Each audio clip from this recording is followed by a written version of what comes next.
Before filming began, Steven's son Max was born, which caused him to drop out. He said he couldn't be Peter Pan anymore. He had to grow up. Um, Meanwhile, another screenwriter, James V. Hart, had been working on his own adaptation.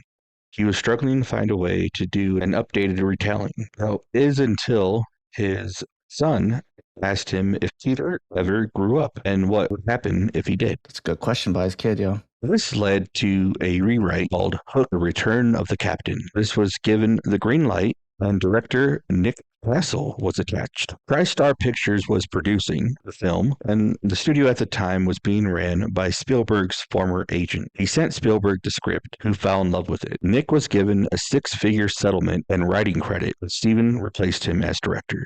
Oh, wow. So Yeah. somebody else is going to do it, huh? And they just kind of bought him out. The other guy will say that it was over creative differences, but it seems like Steven Spielberg wanted to do it. Yeah. That makes Yeah. sense.